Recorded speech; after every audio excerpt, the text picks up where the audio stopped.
Bismillahirrahmanirrahim. Assalamualaikum warahmatullahi wabarakatuh. Perkenalkan, nama saya Indah Lestari dari kelompok 6. Di sini saya akan menjelaskan materi sejarah perkembangan aliran Jabariyah dan Qadariyah dan tokoh-tokoh aliran Jabariyah dan Qadariyah.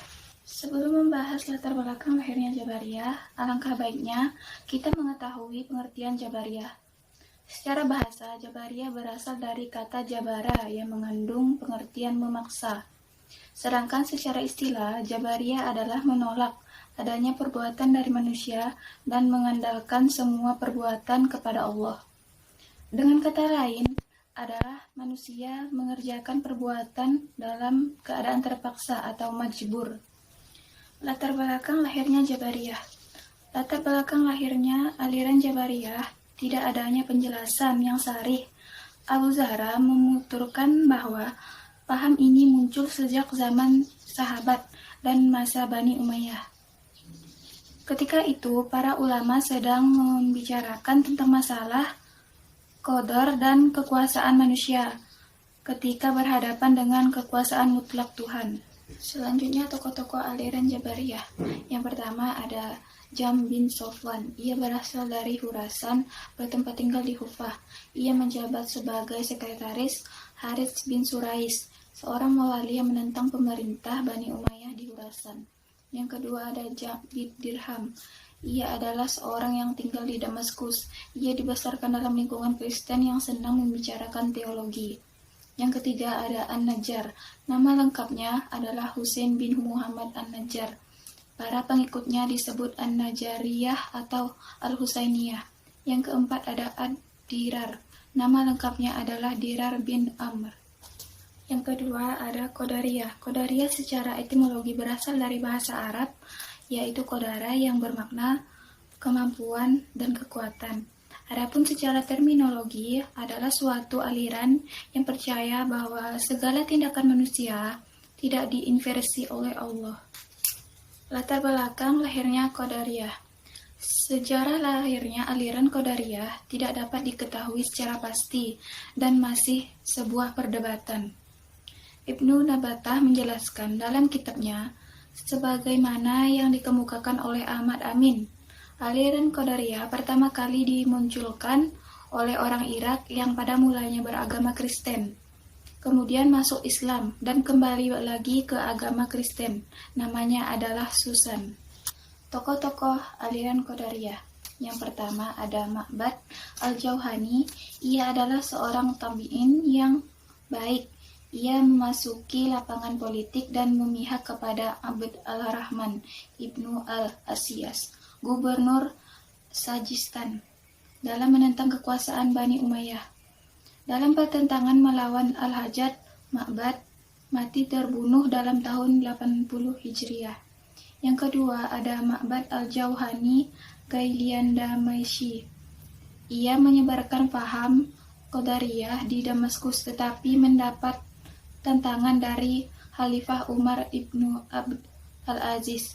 Setelah Umar wafat, ia melanjutkan kegiatan yang lama, sehingga ia akhirnya mati dihukum oleh Hisham ibnu Abd al-Malik. Sekian dari saya, kurang lebihnya saya mohon maaf. Materi selanjutnya akan dilanjutkan oleh rekan saya. Saya akhiri, wabillahi taufiq wa hidayah. Wassalamualaikum warahmatullahi wabarakatuh.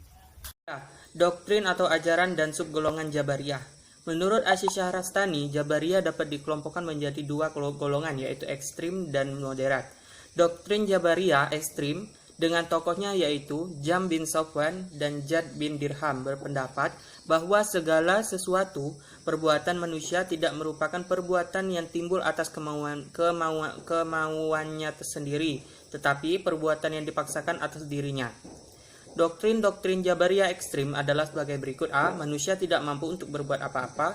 B. Surga dan neraka tidak kekal. C. Iman adalah makrifat atau membenarkan dalam hati. D. Kalam Tuhan adalah makhluk. E. Allah tidak mempunyai sifat yang serupa dengan makhluk. F. Manusia terpaksa oleh Allah dalam segala-galanya.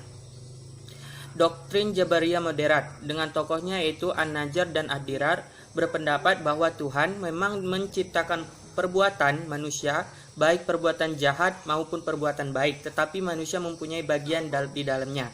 Doktrin-doktrin Jabariyah moderat adalah sebagai berikut. A. Tuhan menciptakan segala perbuatan manusia, tetapi manusia mengambil bagian atau peran dalam mewujudkan perbuatan-perbuatan tersebut. B. Tuhan tidak dapat dilihat di akhirat. C. Satu perbuatan dapat ditimbulkan oleh dua pelaku secara bersamaan. Keempat, doktrin atau ajaran Qadariyah. Doktrin Qadariyah pada dasarnya menyatakan bahwa segala tingkah laku manusia dilakukan atas kehendaknya sendiri.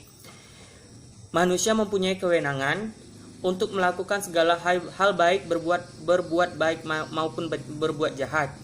Secara alamiah, sesungguhnya manusia telah memiliki takdir yang tidak dapat diubah. Manusia dalam dimensi fisiknya tidak dapat berbuat lain, kecuali mengikuti hukum alam. Dan kelima, dalil-dalil nakli sebagai dasar aliran Jabariyah. Terdapat pada Quran surah Asy-Syaffat ayat 96. Bismillahirrahmanirrahim. Wallahu khalaqakum wa ma taf'malun. Artinya, padahal Allah lah yang menciptakan kamu dan apa yang kamu perbuat itu. Dalil-dalil akli yang dijadikan landasan bagi kaum Jabariyah dalam makhluk tidak boleh mempunyai sifat yang sama dengan sifat Tuhan, dan kalau itu terjadi berarti menyamakan Tuhan dengan makhluknya.